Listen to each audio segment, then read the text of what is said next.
All right, let me move on to James Comey. He is the head of the FBI. Yeah. I've always been a fan of him since 2000. Well, I guess we found out about it in 2006, but he was the guy in 2004 when Bush tried to pull a fast one with wiretapping. Mm-hmm. And he's a Republican, like you, Tom, one of the good ones. It's a low bar, Bill, for you. No. But I have always liked him, and he's the head of the FBI now, and he didn't have to speak out on race. No. That's not his job, but he chose to this week.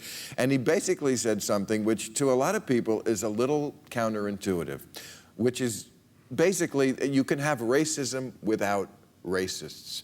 He said, everyone makes judgments based on race. I mean, he's the top cop. So he was talking about police and all that issue, that stuff we got into, that conversation about race that we're kind of not having now. And he's saying, no, let's have it. And here's a quote. He said, police officers work in environments where a hugely disproportionate percentage of street crime is committed by young men of color.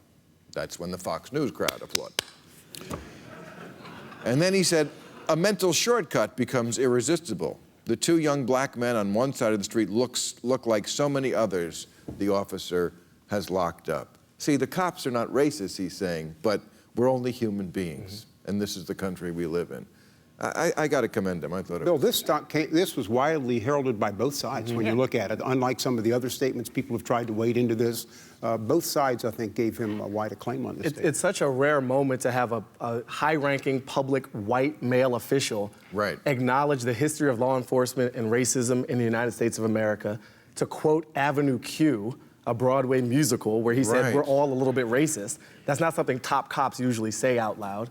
And he also basically called for empathy and more data sharing. This was a good day. This is like an Ice Cube song at the end of this moment. I just played that on a very good day. Right, I remember that song. Yeah. It was a very good speech. Yeah. But the data sharing thing sounds kind of wonky, but my goodness, that's the striking thing, that you can in this country not know how many people were shot by policemen because the data doesn't fully exist. Yeah. That's just extraordinary. No, he called it ridiculous, and he was right. And he's right, and he's right.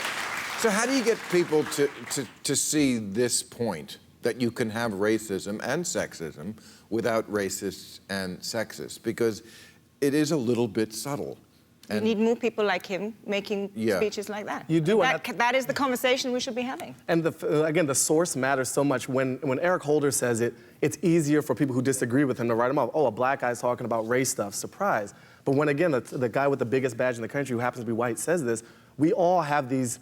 We're all raised in America, for those who are American, and we're raised in the same dirty sauce that says some people are better than others. Black people can be racist against black people. It doesn't matter the occupation that you have. So to shift the conversation away from individual acts of racism to a system of racism is a great thing. I think more people like him need to keep saying it, because that's actually the truth of the matter. Okay, well,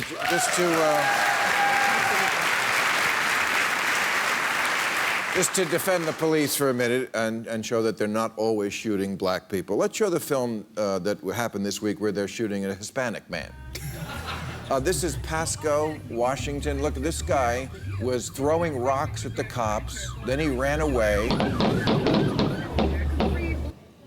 Now, that is just straight up shooting a guy in the street like a dog. You know, we keep saying most cops are good, and I believe that. I've known a lot of good cops. But there is something systemic wrong here.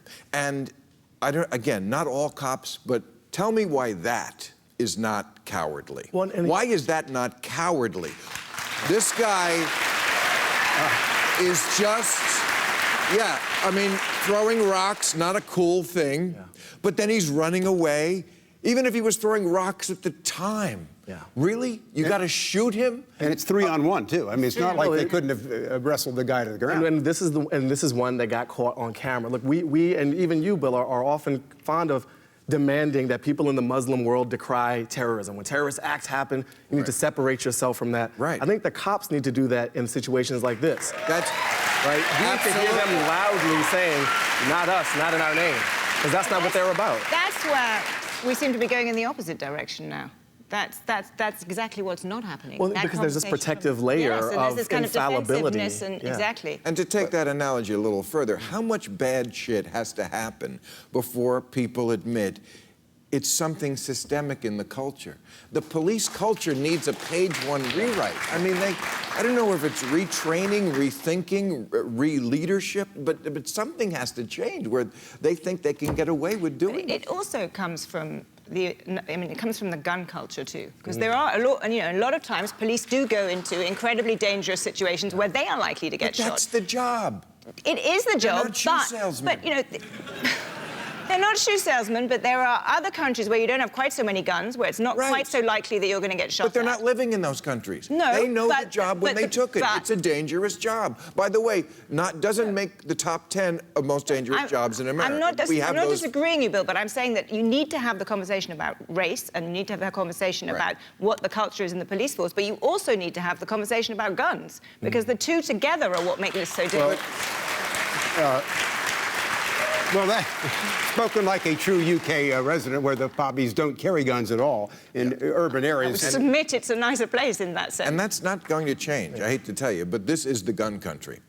And the last thing people are going to give up, I mean, what's the phrase for my cold, dead fingers? I mean, Cold dead hand, yeah. Cold, dead hand. Sorry, Tom. One of our guys. Fingers are parts of hands, so it kind of works. Right, I mean... Well, Bill, the statements, I mean, things like that, the police have to police their own on these kind of things. They can't punt when something like this happens. This is obviously outrageous. But they always do. They never own it. They never say, wow, these guys fucked up so bad. If they would own it, I don't think you'd have the kind of problems you do in the cities. And there is some effort. There's a group called the Center for Policing Equity, if you want to look for actual solutions, where police are working with researchers and all this data that we just talked about to say, look, as a cop, I don't want to be seen as racist either. People don't report crimes when they feel that the police don't trust them and vice versa. So it's bad for cops to be seen as bad cops.